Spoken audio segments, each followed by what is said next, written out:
ಒಬ್ಬ ವ್ಯಕ್ತಿಯ ಆಲೋಚನೆಗಳು ಅವರ ಶ್ರೇಷ್ಠ ಗುರುತಾಗಿದೆ ಎಂದು ಭಗವಾನ್ ಕೃಷ್ಣ ಹೇಳುತ್ತಾನೆ, ಏಕೆಂದರೆ ಜಗತ್ತಿನಲ್ಲಿ ಒಂದೇ ಹೆಸರಿನ ಅನೇಕ ಜನರಿದ್ದಾರೆ.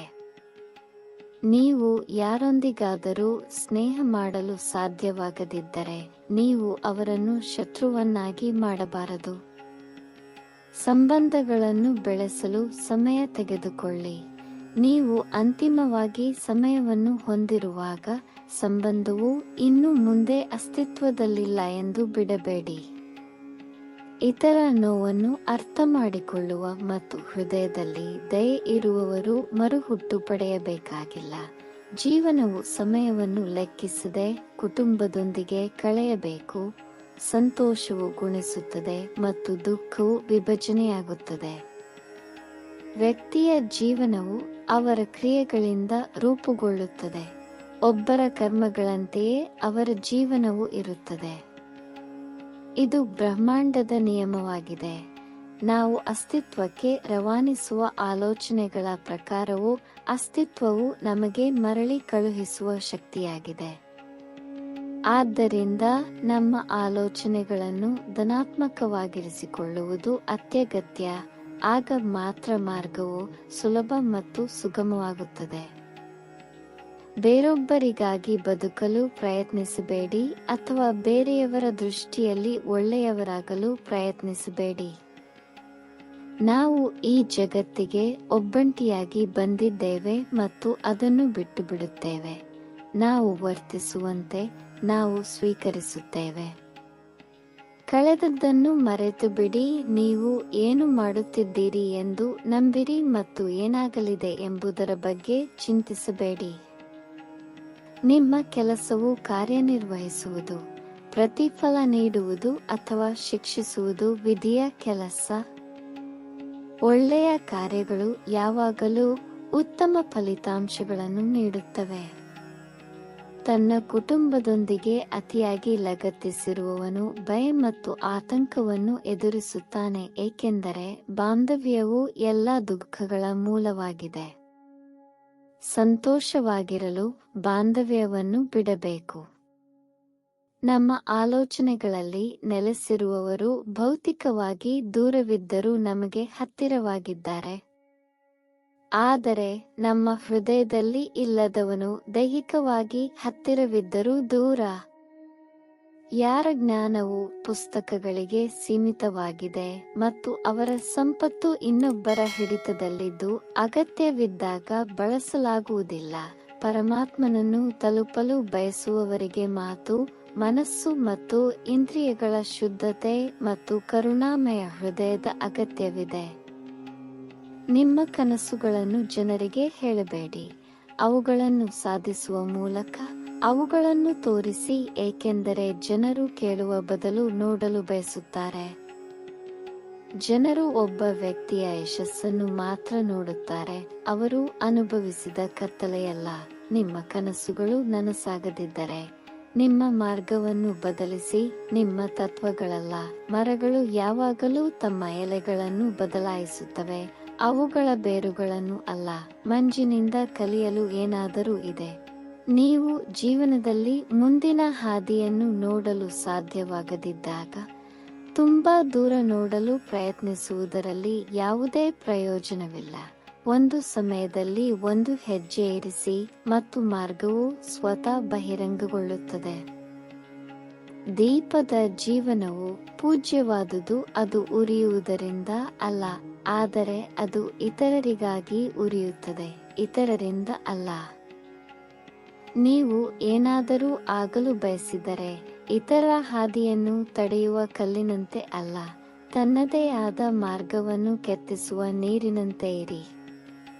ನಂಬಿಕೆಯು ನಿರ್ಜನವಾದ ಜಗತ್ತಿಗೆ ಬೆಳಕನ್ನು ತರುವ ಶಕ್ತಿಯನ್ನು ಹೊಂದಿದೆ. ನಂಬಿಕೆಯು ಕಲ್ಲನ್ನು ದೇವತೆಯನ್ನಾಗಿ ಮಾಡಬಹುದು, ಆದರೆ ನಂಬಿಕೆಯ ಕೊರತೆಯು ದೇವರಿಂದ ಸೃಷ್ಟಿಸಲ್ಪಟ್ಟ ವ್ಯಕ್ತಿಯನ್ನು ಕಲ್ಲಿನ ಹೃದಯದ ವ್ಯಕ್ತಿಯಾಗಿ ಪರಿವರ್ತಿಸುತ್ತದೆ. ಯಾರೊಬ್ಬರ ನೆನಪುಗಳಲ್ಲಿ ಉಸಿರುಗಟ್ಟುವ ಬದಲು ನಿಮ್ಮ ಗುರಿಗಳ ಮೇಲೆ ಕೇಂದ್ರೀಕರಿಸಲು ನಿಮ್ಮ ಶಕ್ತಿಯನ್ನು ಬಳಸಿ ಮತ್ತು ನಿಮ್ಮನ್ನು ತೊರೆದವರು ವಿಷಾದಿಸುವಷ್ಟು ಯಶಸ್ವಿಯಾಗುತ್ತಾರೆ. ನೀವು ಜೀವನದಲ್ಲಿ ಯಾರನ್ನು ಭೇಟಿಯಾಗುತ್ತೀರಿ ಎಂಬುದು ಸಮಯದಿಂದ ನಿರ್ಧರಿಸಲ್ಪಡುತ್ತದೆ. ನೀವು ಯಾರೊಂದಿಗೆ ಇರಬೇಕೆಂದು ಆರಿಸಿಕೊಳ್ಳುತ್ತೀರಿ ಎಂಬುದು ನಿಮ್ಮ ಹೃದಯದಿಂದ ನಿರ್ಧರಿಸಲ್ಪಡುತ್ತದೆ. ಆದರೆ ನಿಮ್ಮ ಹೃದಯದಲ್ಲಿ ಯಾರು ಉಳಿಯುತ್ತಾರೆ ಎಂಬುದು ನಿಮ್ಮ ನಡವಳಿಕೆಯಿಂದ ನಿರ್ಧರಿಸಲ್ಪಡುತ್ತದೆ. ಒಬ್ಬ ವ್ಯಕ್ತಿಯು ತನ್ನ ದೃಷ್ಟಿಯಲ್ಲಿ ಸರಿಯಾಗಿರಬೇಕು. ಜಗತ್ತನ್ನು ಮರೆತು ಬಿಡಬೇಕು. ಈ ಜಗತ್ತು ದೇವರೊಂದಿಗೆ ಅತೃಪ್ತಿ ಹೊಂದಿದೆ. ಮೌನವು ಒಳ್ಳೆಯದು, ಆದರೆ ಅದು ನಿಮ್ಮ ಅಸ್ತಿತ್ವವನ್ನು ಕೊನೆಗೊಳಿಸಿದರೆ ಮೌನದಿಂದ ಏನು ಪ್ರಯೋಜನ? ಮೌನವು ನಿಮ್ಮ ಶಕ್ತಿ ಮತ್ತು ದೌರ್ಬಲ್ಯ ಎರಡೂ.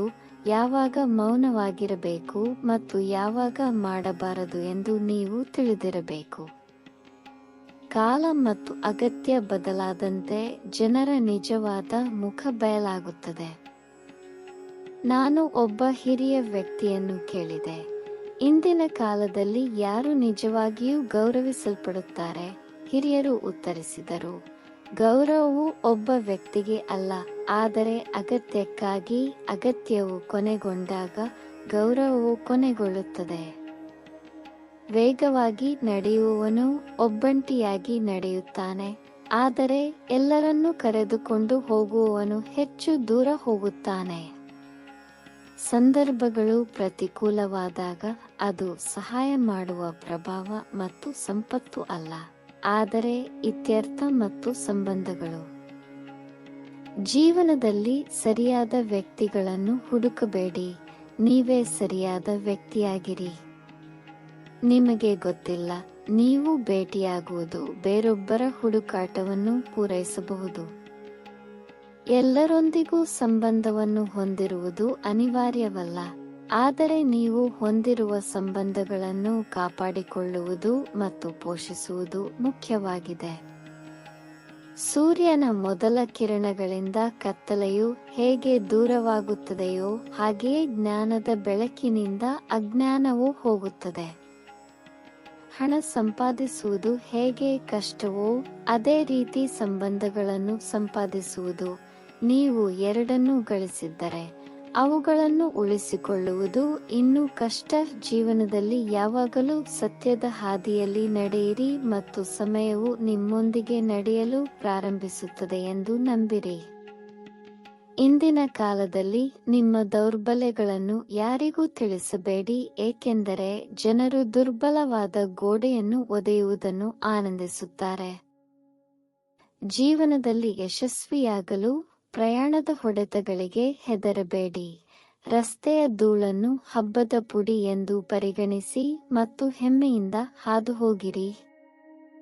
ನೀವು ಸತ್ಯದ ಹಾದಿಯಲ್ಲಿ ಏಕಾಂಗಿಯಾಗಿದ್ದರೂ ಸಹ ಆ ಮಾರ್ಗದಲ್ಲಿ ನಡೆಯುವವರ ಜೊತೆ ದೇವರು ಯಾವಾಗಲೂ ಇರುತ್ತಾನೆ ಎಂಬುದನ್ನು ನೆನಪಿಡಿ.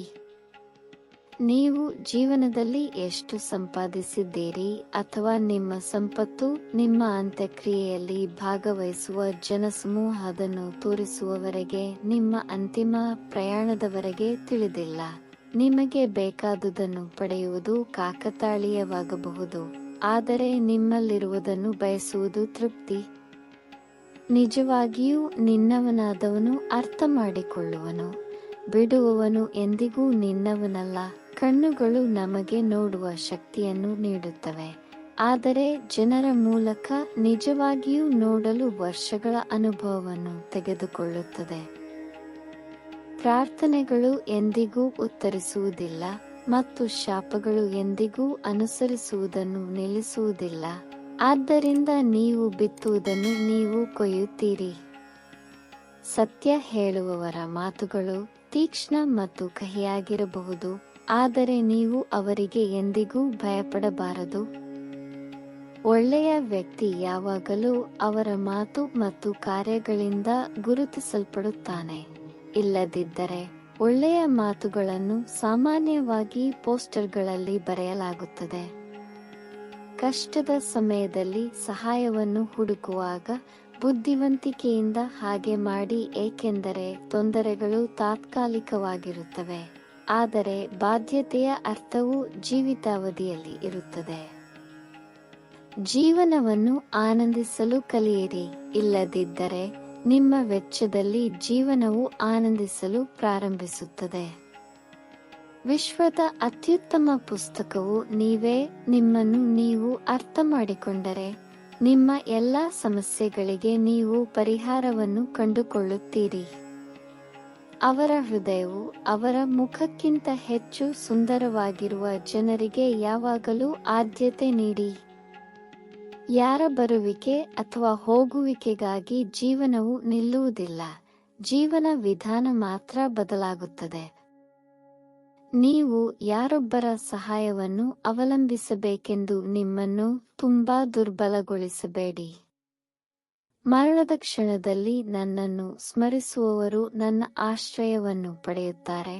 ಆದ್ದರಿಂದ ಒಬ್ಬರು ತಮ್ಮ ಅಂತಿಮ ಕ್ಷಣಗಳಲ್ಲಿ ನನ್ನ ಮೇಲೆ ಕೇಂದ್ರೀಕರಿಸಬೇಕು ಎಂದು ಶ್ರೀಕೃಷ್ಣ ಹೇಳುತ್ತಾನೆ. ಒಂದಾನೊಂದು ಕಾಲದಲ್ಲಿ ಒಂದು ಹಳ್ಳಿಯಲ್ಲಿ ಒಬ್ಬ ಶಿಲ್ಪಿಯೊಬ್ಬರು ಸುಂದರವಾದ ಶಿಲ್ಪಗಳನ್ನು ರಚಿಸಿದರು ಮತ್ತು ತಮ್ಮ ಕುಶಲತೆಯಿಂದ ಉತ್ತಮ ಜೀವನ ನಡೆಸುತ್ತಿದ್ದರು. ಇವರಿಗೆ ಒಬ್ಬ ಮಗನಿದ್ದನು. ಅವನು ಚಿಕ್ಕ ವಯಸ್ಸಿನಿಂದಲೇ ತನ್ನ ತಂದೆಯನ್ನು ಗಮನಿಸಿ ಶಿಲ್ಪಕಲೆ ಕಲಿಯಲು ಪ್ರಾರಂಭಿಸಿದನು. ಕ್ರಮೇಣ ಮಗ ಕಲೆಯನ್ನು ಕರಗತ ಮಾಡಿಕೊಂಡನು ಮತ್ತು ಅತ್ಯುತ್ತಮವಾದ ಶಿಲ್ಪಗಳನ್ನು ರಚಿಸಲು ಪ್ರಾರಂಭಿಸಿದನು. ಅವನ ತಂದೆಗೆ ಹೆಮ್ಮೆಯಾಯಿತು. ಹೇಗಾದರೂ ತಂದೆ ಯಾವಾಗಲೂ ತನ್ನ ಮಗನ ಕೆಲಸದಲ್ಲಿ ಕೆಲವು ನ್ಯೂನತೆಗಳನ್ನು ಸೂಚಿಸುತ್ತಾನೆ.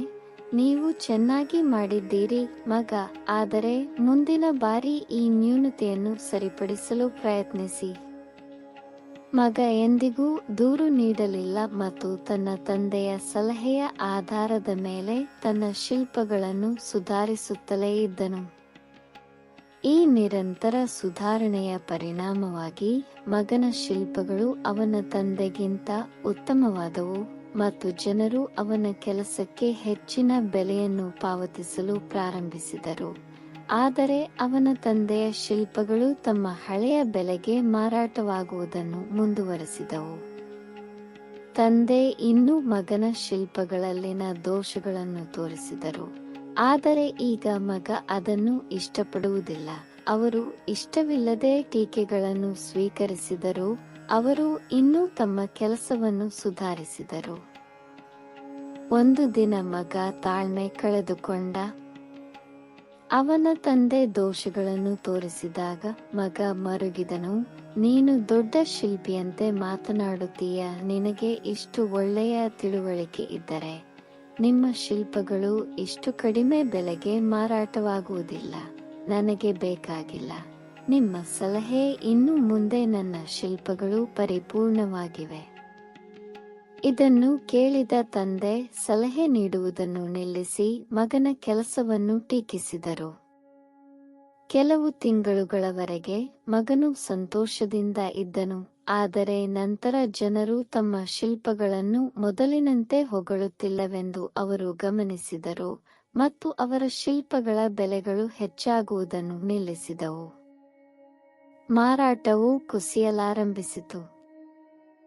ಆರಂಭದಲ್ಲಿ ಮಗನಿಗೆ ಗೊಂದಲವಾಯಿತು, ಆದರೆ ಅಂತಿಮವಾಗಿ ಅವನು ತನ್ನ ತಂದೆಯ ಬಳಿಗೆ ಹೋಗಿ ಸಮಸ್ಯೆಯನ್ನು ಹೇಳಿಕೊಂಡನು. ಅಂತಹ ಸಮಯ ಬರುತ್ತದೆ ಎಂದು ತಿಳಿದ ತಂದೆ ಶಾಂತವಾಗಿ ಕೇಳಿದರು. ಇದನ್ನು ಗಮನಿಸಿದ ಮಗ, ಇದು ಹೀಗಾಗುತ್ತದೆ ಎಂದು ನಿಮಗೆ ತಿಳಿದಿದೆ? ಹೌದು ಎಂದು ಉತ್ತರಿಸಿದ ತಂದೆ, ಹಲವು ವರ್ಷಗಳ ಹಿಂದೆ ನಾನು ಇದೇ ಪರಿಸ್ಥಿತಿಯನ್ನು ಎದುರಿಸಿದ್ದೇನೆ ಎಂದು ವಿವರಿಸಿದರು. ಮಗ ಕೇಳಿದ, ಹಾಗಾದರೆ ನೀವು ಅದನ್ನು ನನಗೆ ಏಕೆ ವಿವರಿಸಲಿಲ್ಲ? ತಂದೆ ಉತ್ತರಿಸಿದರು, ನೀವು ಅರ್ಥ ಮಾಡಿಕೊಳ್ಳಲು ಸಿದ್ಧರಿಲ್ಲದ ಕಾರಣ. ನಿಮ್ಮ ಶಿಲ್ಪಗಳು ನನಗಿಂತ ಉತ್ತಮವೆಂದು ನನಗೆ ತಿಳಿದಿದೆ ಮತ್ತು ನನ್ನ ಸಲಹೆಯು ತಪ್ಪಾಗಿರುವ ಸಾಧ್ಯತೆಯಿದೆ. ನನ್ನ ಸಲಹೆಯು ನಿಮ್ಮ ಶಿಲ್ಪಗಳನ್ನು ಉತ್ತಮಗೊಳಿಸಿದೆ ಎಂದು ಅಲ್ಲ, ಆದರೆ ನಾನು ದೋಷಗಳನ್ನು ತೋರಿಸಿದಾಗ ನಿಮ್ಮ ಕೆಲಸದಿಂದ ನೀವು ತೃಪ್ತರಾಗಲಿಲ್ಲ ಮತ್ತು ಅದನ್ನು ಸುಧಾರಿಸಲು ಪ್ರಯತ್ನಿಸಿದರು. ನಿಮ್ಮ ಯಶಸ್ಸಿಗೆ ಒಂದು ಪ್ರಮುಖ ಕಾರಣವಾಯಿತು ಮತ್ತು ನೀವು ಸುಧಾರಣೆಗೆ ಅವಕಾಶವಿಲ್ಲ ಎಂದು ನಂಬಿದ ದಿನ ನಿಮ್ಮಿಂದ ಉತ್ತಮವಾದದ್ದನ್ನು ನಿರೀಕ್ಷಿಸಬಹುದು ಮತ್ತು ಅದಕ್ಕಾಗಿಯೇ ನೀವು ಇನ್ನು ಮುಂದೆ ನಿಮ್ಮ ಶಿಲ್ಪಗಳಿಗೆ ಪ್ರಶಂಸೆ ಅಥವಾ ಹೆಚ್ಚಿನ ಬೆಲೆಗಳನ್ನು ಸ್ವೀಕರಿಸುವುದಿಲ್ಲ. ಮಗ ಸ್ವಲ್ಪ ಹೊತ್ತು ಸುಮ್ಮನಿದ್ದು, ಹಾಗಾದರೆ ನಾನೇನು ಮಾಡಲಿ? ತಂದೆ ಒಂದೇ ವಾಕ್ಯದಲ್ಲಿ ಉತ್ತರಿಸಿದರು, ಅತೃಪ್ತರಾಗಿರಲು ಕಲಿಯಿರಿ. ನಿಮ್ಮೊಳಗೆ ಯಾವಾಗಲೂ ಸುಧಾರಣೆಗೆ ಅವಕಾಶವಿದೆ ಎಂದು ಒಪ್ಪಿಕೊಳ್ಳಿ. ಈ ಮನಸ್ಸು ಯಾವಾಗಲೂ ನಿಮ್ಮನ್ನು ಮುನ್ನಡೆಸಲು ಮತ್ತು ನಿರಂತರವಾಗಿ ನಿಮ್ಮನ್ನು ಉತ್ತಮಗೊಳಿಸಲು ಪ್ರೇರೇಪಿಸುತ್ತದೆ. ಈ ಜಗತ್ತಿನಲ್ಲಿ ಯಾವುದೇ ವ್ಯಕ್ತಿ ಯಾವುದೇ ಕಾರ್ಯದಲ್ಲಿ 100% ಪರಿಪೂರ್ಣರಲ್ಲ ಎಂದು ಈ ಕತೆ ನಮಗೆ ಕಲಿಸುತ್ತದೆ. ಪ್ರತಿಯೊಬ್ಬರಿಗೂ ಕೆಲವು ನ್ಯೂನತೆಗಳಿವೆ. ನಮ್ಮೊಳಗಿನ ಈ ನ್ಯೂನತೆಗಳನ್ನು ನಾವು ಹುಡುಕಬೇಕು ಮತ್ತು ಅವುಗಳನ್ನು ಸುಧಾರಿಸಲು ಕೆಲಸ ಮಾಡಬೇಕು. ಈ ನ್ಯೂನತೆಗಳನ್ನು ಗುರುತಿಸಲು ನಾವು ಅತೃಪ್ತರಾಗಲು ಕಲಿಯಬೇಕು.